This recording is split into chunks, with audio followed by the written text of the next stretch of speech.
और अभी एक बहुत बड़ी खबर आ रही है, आपको बता दें कि सर्वोच्च नागरिक सम्मान को लेकर एक बड़ा ऐलान हुआ है। चौधरी चरण सिंह को भारत रत्न सम्मान मिलेगा।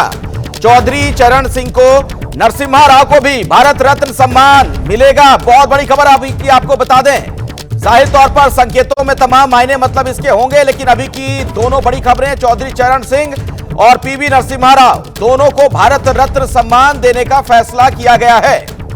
तो अभी की बड़ी खबर आपको बता दें, यह सर्वोच्च नागरिक सम्मान चौधरी चरण सिंह को और पीवी नरसिम्हा राव को, दोनों को भारत रत्न सम्मान देने का फैसला किया गया है। तो एबीपी न्यूज पर अभी की ब्रेकिंग न्यूज, बड़ी खबर आपको बता दें, चौधरी चरण सिंह का भी नाम सामने आ रहा है और पीवी नरसिम्हा राव, पूर्व प्रधानमंत्री, उन्हें भी भारत रत्न सम्मान से नवाजा जाएगा। एक छोटा कमेंट इस पर अगर मैं आपसे चाहूं रामकृपाल जी, इसका मतलब अभी क्या निकाला जाए? मतलब तो इसका पॉलिटिकल निकाला ही जाएगा, लेकिन मैं एक बात कह रहा हूं, चौधरी चरण सिंह और नरसिम्हा राव दोनों इसके हकदार थे। देखिए, चौधरी चरण सिंह का पहले मैं कहूं, चौधरी चरण सिंह नेहरू के जमाने से वो किसानों के लिए फाइट करने वाले थे। जब नेहरू जी नया नया हुआ था, कोऑपरेटिव फार्मिंग और रसिया का मॉडल उनके सामने था, तब चौधरी चरण सिंह ने कहा था कि सदियों के बाद ये देश आज़ाद हुआ है, छोटा सा जमीन का टुकड़ा अगर किसी को मिल रहा है तो उसका मालिकाना हक मत छीनिए, उसको मेहनत करने दीजिए, आप मार्केट दीजिए और सड़क दीजिए। एक और अपडेट है सर, मैं बोल दूं पहले, उसके बाद एमएस स्वामीनाथन को भी भारत रत्न देने का ऐलान किया गया है।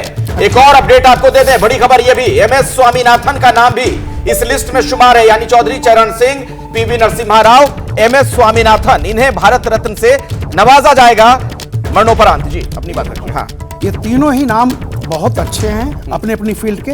देखिए, मैंने चौधरी चरण का कहा, किसानों के लिए उन्होंने बहुत बड़ा संघर्ष किया है और लगातार।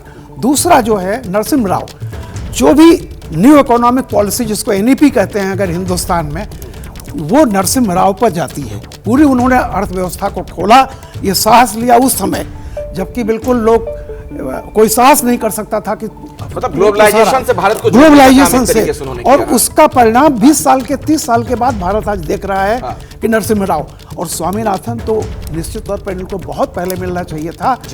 भारत में ग्रीन रिवॉल्यूशन के और जिस तरह से वो उसके रहे हैं, मतलब मैं कहूंगा कि जनक रहे हैं, बहुत अच्छा। तीनों नाम मैं कहता हूं, तीनों नाम कैसे अभय दुबे जी आप देख रहे हैं भारत रत्न के लिए? साहब ने बातें कही हैं इनके बारे में, इनसे क्योंकि उन्होंने जो बातें कही वो तथ्यात्मक है, तो इनसे सहमत होते हुए मैं कहूंगा कि भारत रत्न, अब 5 लोगों को भारत रत्न दे दिया गया है मेरे ख्याल से हफ्ते 10 दिन के अंदर, और भारत रत्न की सूची काफी अचानक बढ़ गई, जबकि उसकी सूची बहुत धीमे धीमे बढ़ती थी और कई कई साल तक किसी को भारत रत्न नहीं मिलता था। मेरा कहना यह है कि इन सिंह साहब ने कहा है वो सब बातें ठीक हैं, लेकिन जैसे उन्होंने शुरू में कहा था कि इन सब चीजों का राजनीतिक मतलब भी निकाला जाएगा, और इनका एक राजनीतिक मतलब भी है। पीवी नरसिम्हा राव को भारत रत्न देने का मतलब सीधा का सीधा जो गांधी परिवार है उसको एक तरह का अंगूठा दिखाना भी है।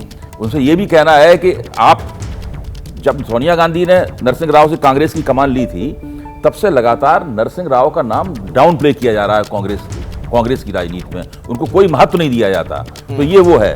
अब जो चौधरी चरण सिंह को किया जा रहा है, एक तरफ तो आप उनके पोते जयंत चौधरी के साथ में आपको यूपी में डील चल रही है, और यूपी में जयंत चौधरी के साथ भाजपा का समझौता हो जाने का सीधा मतलब यह है कि वहां तकरीबन कोई चुनौती रह नहीं जाएगी भारतीय जनता पार्टी के अंदर। मैं आगे आता हूं भाई जी, राजनीतिक मायने मतलब पर बात करूंगा, लेकिन अपडेट पहले ले लेते हैं। अभिषेक उपाध्याय भी मेरे साथ जुड़ गए, मेरे वरिष्ठ सहयोगी, और नीरज पांडे भी मौजूद है। नीरज, इस बाबत और क्या जानकारी आपको मिल पा रही है?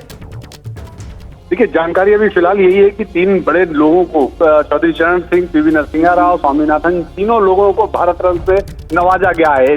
बड़ी बात यह है कि आप देखें, तीनों वो लोग हैं जिनका भारतीय राजनीति में बहुत बड़ा योगदान रहा है, भारत के सामाजिक जीवन में उनका बड़ा योगदान रहा है। अगर आधुनिक भारत की बात करें तो पीवी नरसिम्हा राव को हमेशा याद किया जाएगा, और किसानों की दृष्टिगत बात करें तो चौधरी चरण सिंह को याद किया जाए। और चौधरी चरण सिंह को दिया जाना उस समय और महत्वपूर्ण हो जाता है अखिलेश, जब जयंत चौधरी यानी कि आरएलडी और एनडीए में आने की संभावनाएं बढ़ गई है। लगातार इस बात की चर्चा है कि वो किसी भी समय एनडीए का हिस्सा हो सकते हैं। ऐसे में चौधरी चरण सिंह को भारत रत्न दिया जाना अपने आप में कहीं ना कहीं पश्चिमी उत्तर प्रदेश को साधने का एक बड़ा काम किया गया है। तो ये तीनों जो महत्वपूर्ण निर्णय लिए गए हैं भारत सरकार की तरफ से, ये आगामी लोकसभा चुनाव में ये बहुत रिफ्लेक्ट करेगा। बड़ी खबर है अब तक की, पॉलिटिकल मायने में भी और हर मायने में। बिल्कुल आप सही कह रहे हैं कि ये तीनों जो शख्सियतें हैं, जाहिर तौर पर इनकी जो शख्सियत है उसका अंदाजा हर किसी को है, उनका जो व्यक्तित्व रहा है और जो भारत के लिए उन्होंने काम किया, जो योगदान दिया, उस लिहाज से तो महत्वपूर्ण हो ही जाता है इन्हें भारत रत्न मिलना। जैसे ही घड़ी का काटा दोपहर 2:30 पे आए, बबीता जी का दिल सास बहू साजिश के लिए मचल जाए। और ये है इनकी बहू, पूरे दिन ऑफिस की टेंशन हो जाए गॉन जब ये करें अपना फेवरेट शो फ्री टाइम पे ऑन। इनकी तरह आप भी देखिए अपना फेवरेट शो अपने टाइम पर और डाउनलोड कीजिए एबीपी लाइव ऐप अपने स्मार्ट टीवी पर।